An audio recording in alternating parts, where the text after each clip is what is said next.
हाशिम सैफुद्दीन कौन था? अब हम आपको ये बताते हैं। हाशिम सैफुद्दीन न सिर्फ नसरल्लाह का चचेरा भाई था, बल्कि वो हिजबुल्लाह का अगला चीफ भी था। हिजबुल्लाह की एग्जीक्यूटिव काउंसिल का वो प्रमुख था। हिजबुल्लाह की जिहादी यूनिट की कमान भी उसी के हाथ में थी। तो सैफुद्दीन का हिजबुल्लाह में इतना अहम ओहदा था कि वो हमेशा से इजराइल के टारगेट पर था। अमेरिका ने भी सैफुद्दीन को आतंकी घोषित कर रखा था।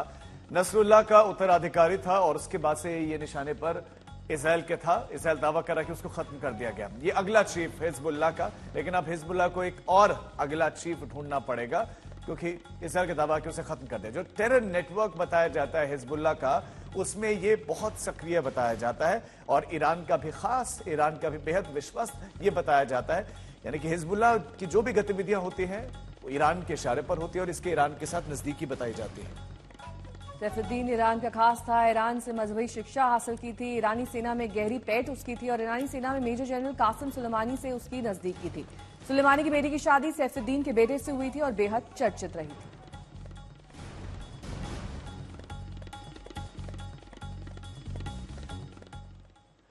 आज जुम्मा है और मिडिल ईस्ट में आज जबरदस्त हलचल रहने वाली है। ईरान के सुप्रीम लीडर अयातुल्ला खामेनेई का जुम्मे की नमाज के बाद भाषण हो सकता है, लेकिन बड़ी अटकलें नसरुल्लाह को दफन किए जाने को लेकर भी हैं।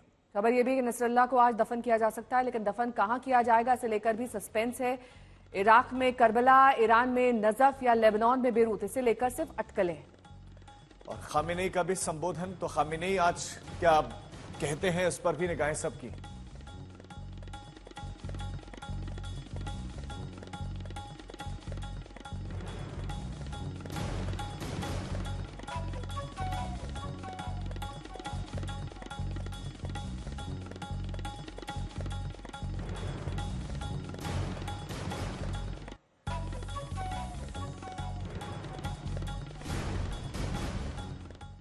तो आखिर ये जंग किस दिशा में जा रही है, तनातनी कैसे बढ़ गई है और इसका क्या असर होने वाला है, ग्राउंड जीरो पर मौजूद आज तक संवाददाता अशरफ वानी से समझने की कोशिश करते हैं।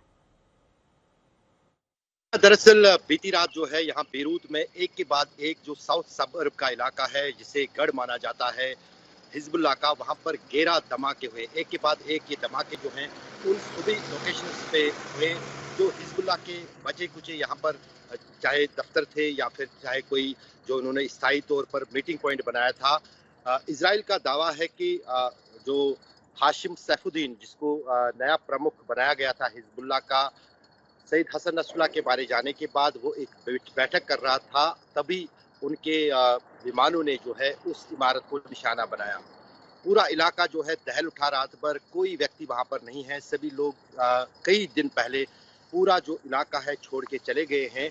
अब ये अभी तक हिजबुल्लाह की तरफ से इसकी पुष्टि नहीं हुई है कि क्या उनका प्रमुख मारा गया है हाशिम सैफुद्दीन या अभी वो जिंदा है, लेकिन इजराइल ने ये दावा किया है। दूसरी महत्वपूर्ण बात यह है कि अगर हम पिछले 24 घंटों की बात करें तो पूरे लेबनान में 200 ठिकानों पर जो है इजराइल की वायुसेना ने हमले किए हैं। 200 टारगेट्स को जो है निशाना बनाया है।